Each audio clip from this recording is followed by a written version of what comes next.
Hello everyone, welcome to my video. In this video, we will explore potential energy. The word potential is not unfamiliar to us. It means someone or something tend to do certain things or has the capacity to do something. Therefore, potential energy is defined as energy stored in the system or object that allows it to do work. There are two types of potential energy that is important to us, gravitational and elastic. Gravitational potential energy allows the object to fall once released, and the elastic potential energy allows the object to be pulled or pushed once released from rest. The key word here I would like to emphasize is once released. But before releasing, we have to make the system to gain some energy and store it within the system. Otherwise, you have no energy to release. The gravitational potential energy can be represented by Vg equals to mgh. The term h here is a relative term. The correct way to say about this mgh equation is relative to the datum, the ball has potential energy of Vg equals to mgh. Since h is a relative term, we need a reference line to measure h, and we call this the datum. This is an arbitrarily chosen reference line or plane or even a point. Since the datum is an arbitrary line, based on our choices, the gravitational potential energy will be different. For example, here, if we use a ceiling as the datum in this example, our Vg becomes mgh2. Sorry, negative mgh2. Don't forget the negative sign. We can also just set the datum to be at the same level as the ball. Then we have zero potential energy in this case. It's all relative to the datum. Now you can see that the gravitational potential energy can be either positive or negative, just like any other variables.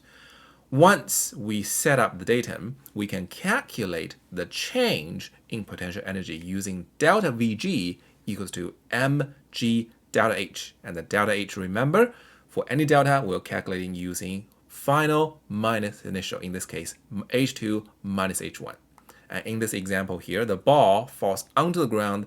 Gravity did positive work, so our delta Vg is smaller than 0, and work done by gravity is negative.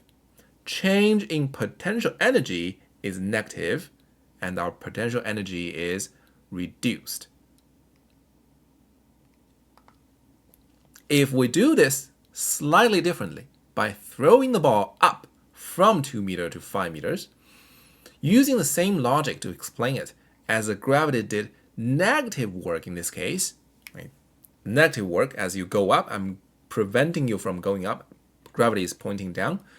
Delta Vg is positive, and work done by the gravity is positive. Change in potential energy is positive, and potential energy in this case is increased. In this case, the ball gained some potential energy. It was only able to fall 2 meters. Now it can fall from 5 meters. Reminder, pay attention to the two terms. Force do the work versus work done by the force, which is the change in potential energy. Okay, we will come back to this concept later again. One more example. If the ball went from h1 to h2 through a different path, rather than straight line falling, the change in potential energy remains the same. Because calculating energy, we only need to know the initial and final condition. What's happening in between does not matter. Right? All these, we just talk about the gravitational potential energy based on one important assumption, which is the gravity is a constant. As that being said, you remember now that gravity can change with scenarios such as when dealing with space-related problems. In that case, our gravitational potential energy equation will change to negative mgr squared times 1 over r2 minus 1 over r1. However, the path still does not matter. right? Only the initial and final position, R1 and R2, matter for potential energy, assuming your mass is not changing. Now, let's take a look at other type of potential energy, the elastic potential energy. Elastic potential energy is gained or lost due to deforming or undeforming an elastic object, such as a linear spring or rubber band, or just a rubber ball, right? Although the elastic change is very small. Recall, Hooke's law gives us the force produced by spring is K delta x. Through integration, we can get the equation for elastic potential energy, which is 1/2 K x2 squared minus x1 squared. Linking this to the previously talked about the gravitational potential energy, elastic work and the elastic potential energy are related in a similar way. For example, if we look at here, from 0 to 1, or from unstretched to stretched, the work done is negative. From the potential energy perspective, from unstretched to stretched, the energy change is positive. Right? Once I stretch it, although it's done negative work on the object, but the spring has gained some potential energy. It's going to, once I release it, it's going to push it back. And then from 1 to 2, from stretched to unstretched, the work done on the object is positive because once I release it, the spring will naturally pull me back. From the potential energy perspective, from 1 to 0, it's from stretched to unstretched, the energy change is negative. Right? I lost some energy while I'm restoring back to my original form. So in summary, forces that does negative work will cause the system to gain potential energy, or think of it as work done on the system by the force is positive.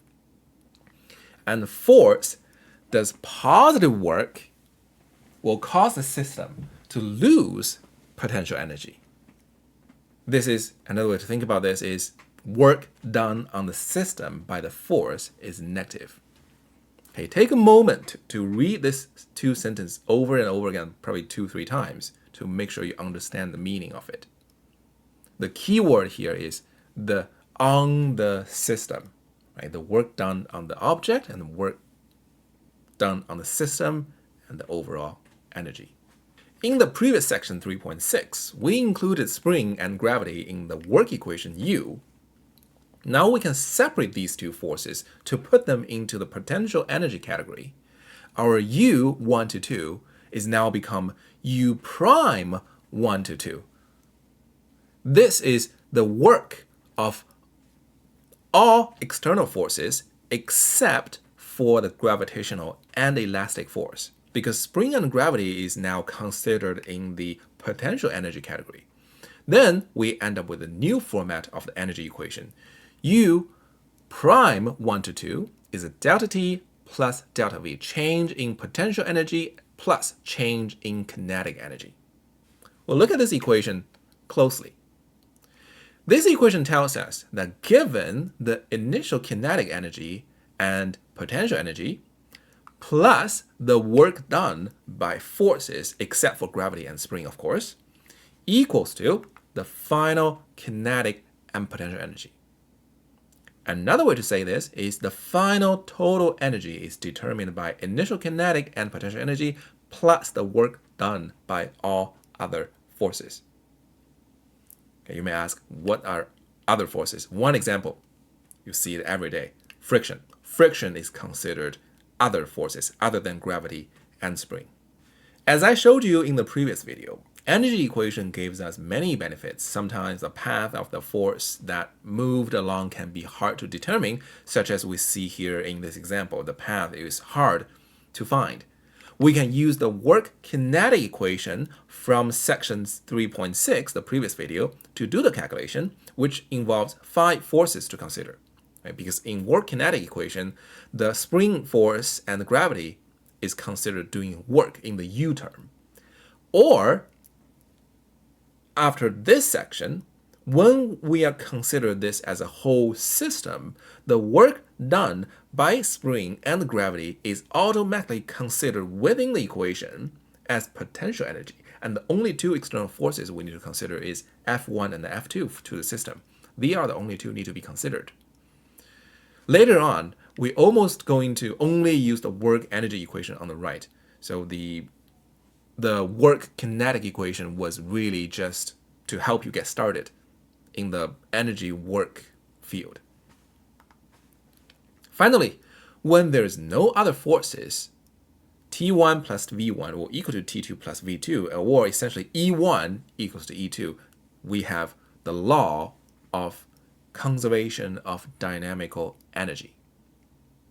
Okay, we'll see this from time to time. For example, when we see a system, there's no friction or no energy loss. Only spring and gravity is the force acting on the object. Then most likely in that case, we'll have the conservation of energy scenario. Let's end this video with a list of recommended further readings. Thanks for watching. I'll see you next time.